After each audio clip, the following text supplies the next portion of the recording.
Resistance to Financial Compensation for College Athletes by Mireya Duran, Catherine Singler, Kushru Gadiali, and Christina Garcia.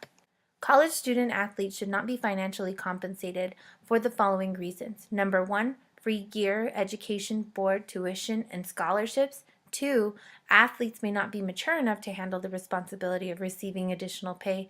3, lack of completing degrees. And 4, financially unfeasible. A number of college students around the country have sued the NCAA asking that they be played. This argument is not a valid one for the following reasons. College athletes, or student athletes as they are often called, are students first and athletes second. They do not play college sports for the benefit of a paycheck. Rather, they go to college to receive an education. Keeping this in mind, Jeffrey Dorfman, a Forbes contributor who has experience with athletics, says that students often receive non-monetary benefits ranging from $50,000 to $125,000 during their college careers. This can include items such as free food, tuition, healthcare, coaching, and other benefits. Dorfman also says that student athletes receive free publicity every time they take the field to play. The benefit for the student here is that they receive free exposure, and pro teams often come in and pick them up at the end of their college careers. Additionally, another reason not to pay student athletes is that bigger colleges can often afford a bigger paycheck for these students. Hence, that would be an unfair advantage for the bigger schools. Additionally, we should not pay student athletes to play at the collegiate level due to their possible immaturity to handle the decisions that come along with incurring additional payment, and because of their lack of experience with managing their money in an appropriate manner. Majority of student athletes are between the ages of 18 and 23, depending upon their years of eligibility. And as Gardner and Steinberg point out, young adults are typically not ready to make mature decisions at this age. Young adults are, in general, more prone to take risks and are more susceptible to peer pressure. This could potentially make it harder for the student athlete to manage their money, since they may need to feel cool with their peers by spending it in unreasonable ways rather than investing it. One of these unreasonable means of spending money is through gambling.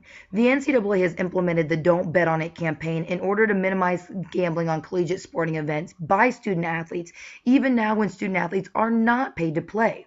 If student athletes are paid to play, however, they may bet on games or spreads and actually throw competitions in order to win the bets they place in hopes of making even more money.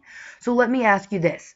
If these young student athletes are not mature enough to make the right decision to avoid gambling in regards to sporting events now without being paid, how do we figure they're going to make the right decision when it comes to gambling when they have more money and the stakes are even higher? And it's not just college student athletes that are having issues with money. Look at athletes like boxer Mike Tyson, NBA players Allen Iverson and Scottie Pippen, and even NFL wide receiver Terrell Owens. All of them had issues managing their money that they made because of the lack of experience they had in managing it, which winded up leaving them broke. Do we really think that an 18 to 23-year-old who has added stress of completing academic degrees and are highly influenced by their peers are actually going to be mature enough to manage the money that they would receive if they were paid to play, especially considering that even some adult athletes are not able to manage their money that much better? Some of the lowest graduation rates among male student athletes come from the basketball and football arenas. Why, you ask? There is an opportunity to enter the world of professional sports, and many young men and women look at this with dollar signs in their eyes and the love of the game in their hearts. Paul Doherty, a columnist for the Cincinnati Enquirer, writes about this specifically in a recent column called "College Athletes Already Have Advantages and Shouldn't Be Paid." He describes the professional outlook from a student athlete's perspective by stating that a 4-year institution is merely a stage for an audition that lasts 4, 3, and sometimes only 2 years. Until the pro league of choice comes along, the audition doesn't end. It continues within the allotted time designated by the NCAA and or until the ink is somewhat dry on the contract from the professional league or association. Yet, what if that institution the student originally signed with is not giving them the visibility they're needing to move forward in their career? They begin conversing with other institutions that have the credibility to do so, and therefore they leave their original institution high, dry, and degree unmet. Transfers greatly affect these institutions because the student they once held as a number does not count for a number they needed for graduation rates. Now let's talk about the cost.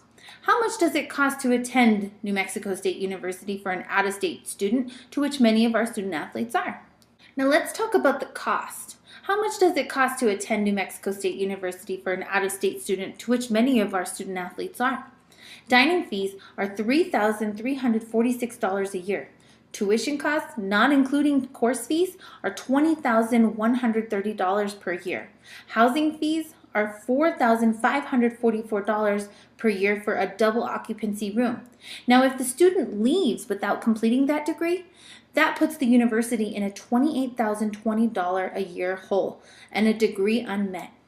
Within the state of New Mexico, public institutions are under new formula funding that states money will be allocated depending upon how many students they graduate on a yearly basis. Student athletes, while not the majority of our student population, but are still a number to the institution's needs to sustain technology, infrastructure, and competitiveness. Not only does the institution lose a number, they lose a significant amount of money in a high-risk investment that goes sour. Student athletes should not be financially compensated in addition to receiving scholarships. It's simply because not all the colleges produce the same revenue. While it is true that for some universities, the revenue is among the millions, such is the case of Miami University, who in 2010 produced a $6 million revenue, and also the Ohio University, whose revenue was $1.2 million for that same year. It is also true that some athletic programs for other universities are operating in the red. According to Bennett, in 2010, only a handful of colleges were able to make any profit from their athletic programs. For instance, the Miami University profits were $6 million, the Ohio University was $1.2 million. In a very different scenario, the UNM athletic department, according to Monteleone, barely made a profit of $7,500. I know that you're probably thinking that $7,500 is better than nothing, but let's just have in mind that the university spent $30.2 million in 2010 only to receive a profit or revenue of $7,500. The second point that we must have in mind is that not all sports produce the same revenue. For instance, according to Monteleone and Bennett 2011, 58% of football programs and 56% of men's basketball teams or programs are self-sufficient. With that said, just think for a moment, how will you compensate student athletes financially? How will you decide who gets paid? How much will they get paid? Will you pay them by performance? By position? How will you fix one disparity without creating another? With that said, colleges are unable to pay men and women's teams equally because only the male programs generate revenue. At the same time, not all the colleges garner enough fans that will buy tickets to support the sporting events. Another reason why college athletes should not be paid is due to the high cost associated with training and presenting the sporting events. For example, cost results not only from training but also maintaining the sport complexes. A school with football programs spend on average of 7 times more per student compared to an athlete.